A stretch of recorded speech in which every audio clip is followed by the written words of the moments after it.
Wake yourself up before life does. How long will you wait to take your own life seriously? Let me ask you something. How many more mornings will you wake up pretending there's still time? You already know the truth. You just don't want to admit it. No one is coming. Not to save you, not to push you, not to make you whole again. And maybe that's the hardest part, but it's also where your freedom begins. You see, waiting is comfortable. It gives the illusion that something out there will change, and when it does, then you'll act. But deep down, you know that moment never really comes. People waste years stuck in a waiting room for a life they refuse to step into. They tell themselves they're healing, but really they're hiding. It's not just about effort, it's about ownership. If you're in pain, if you're stuck, if you're drowning in your own doubts, then your job is to get up and move, not to blame, not to beg. The world owes you nothing, not even fairness. And while that might sting at first, it also means you are no longer a prisoner to chance. The Stoics had it right. Life is not about waiting for fate to smile at you. It's about shaping your character so that no matter what hits you, you stand, even with shaking legs. In psychology, learned helplessness shows us this truth. When people believe they have no control, they stop trying. Even when escape is possible, even when freedom is right there. You're not helpless, but you might be tired. That's fine. Be tired, but don't be passive. Wake yourself up before life does, because when it does, it doesn't knock, it shatters, and then it's not about chances, it's about consequences. So ask yourself again, how long will you wait? Let me know when you're ready, for you have not enough human eyes or words left. Upgrade your surfer plan. No one is coming, and that's the point. How long will you keep hoping someone will notice your struggle, reach in and pull you out? Haven't you already waited long enough? Most of us live with this quiet hope that someone will understand, that someone will rescue us from the heaviness we carry. But no one's coming. And once you realize that, not in bitterness but in clarity, something inside you changes. Something wakes up. This isn't meant to sound harsh, it's meant to free you.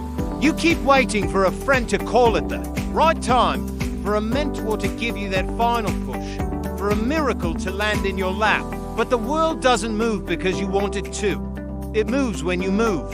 And that's the only rhythm that's real. This idea that someone owes you effort, attention, love, even fairness, that's not truth. That's your wounded self looking for comfort. But reality is neutral. And it doesn't bend for longing. The sooner you see that, the more power you gain, because then the next step is yours. And if it's yours, that means you can take it whenever you choose. In 2014, psychologists Baumeister and Bushman studied the belief in external control. And they found something unsettling. Those who believed others were responsible for their outcomes tended to blame more, act less, and suffer more deeply, not because life was harsher to them, but because they refused to claim the steering wheel. So now ask yourself, what if you stopped waiting?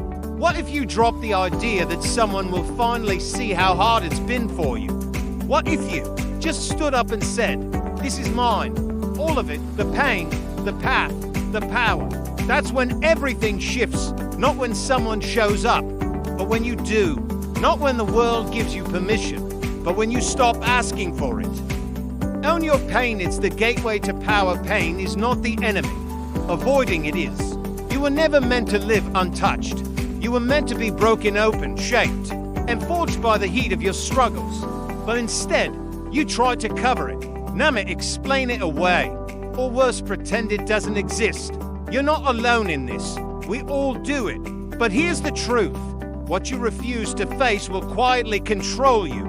The pain you suppress becomes the fear that steers your life in the wrong direction.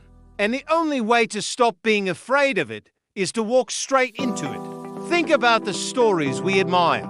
The people who inspire us most. They didn't rise because life was kind. They rose because they looked their pain in the eye and said, "You don't scare me anymore." When Marcus Aurelius wrote in his Meditations, "The impediment to action advances action. What stands in the way becomes the way."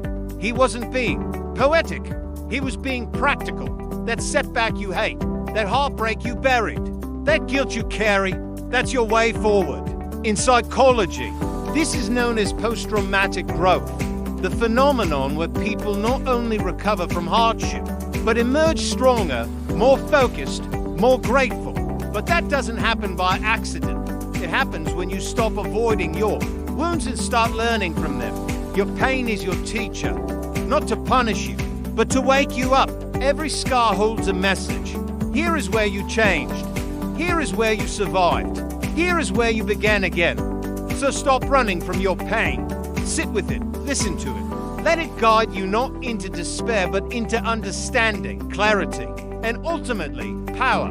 Because when you own your pain, it no longer owns you. It becomes your fuel. Own your pain. It's the gateway to power. Let's talk about pain, not the kind that makes you wince for a moment, but the kind that lingers. The kind that changes you. The kind you try to hide from everyone, even yourself. Now let's be brutally honest.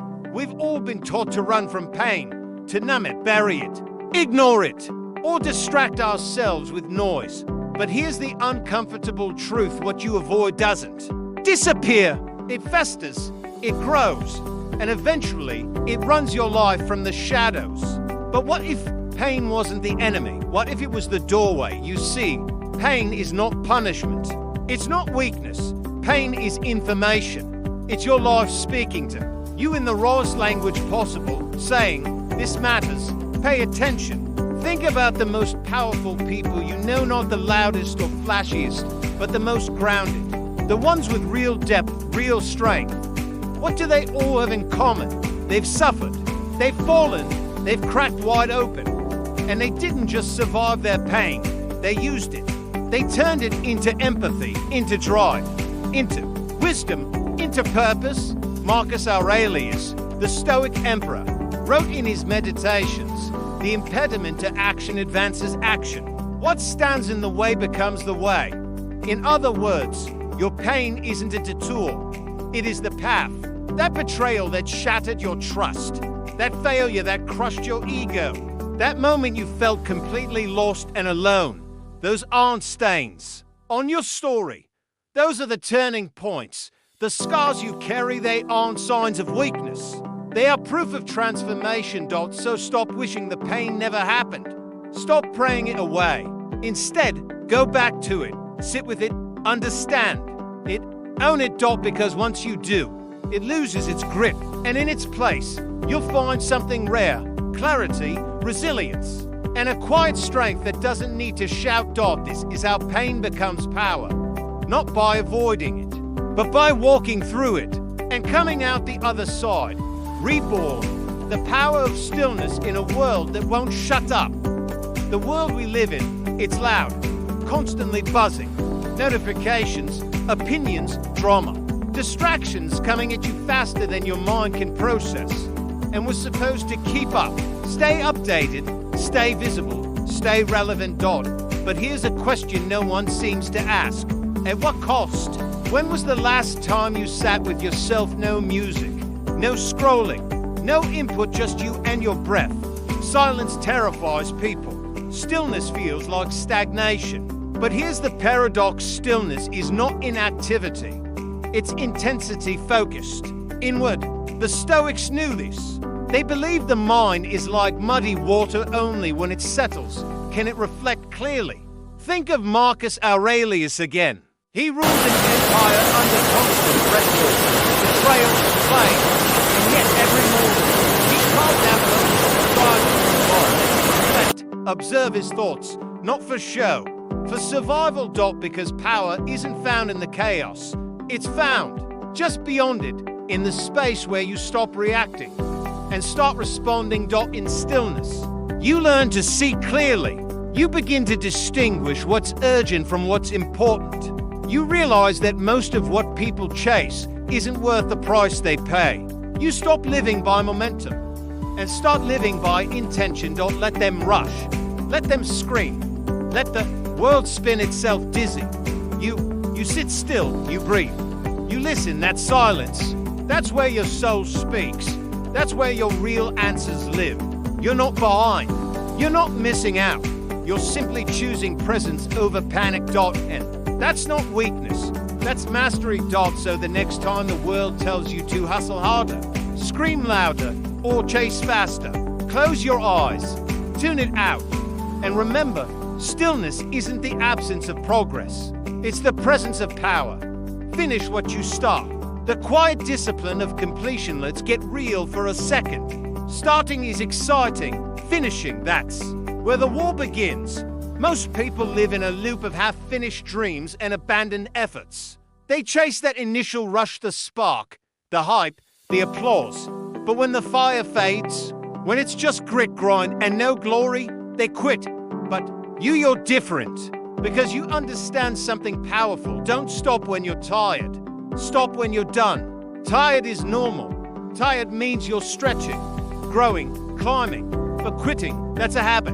And like any habit, it either builds you or breaks you. The Stoics believed in endurance not for ego, but for excellence. Epictetus said, "No great thing is created suddenly." That includes your goals, your relationships, your character. Look around, so many start the race. Few cross the finish line. Why? Because the middle is messy. The applause fades. Doubt creeps in.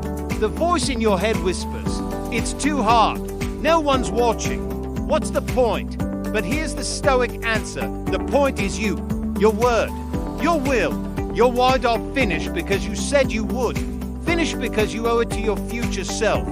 Finish because in a world addicted to shortcuts, your follow-through is your freedom. This isn't about hustle culture. It's about honor. It's about looking yourself in the mirror and knowing, I don't quit just because it got uncomfortable. And when you do finish, when the work is done, when the goal is real, when the promise is kept, that's not just success. That's transformation. So rest when you need to.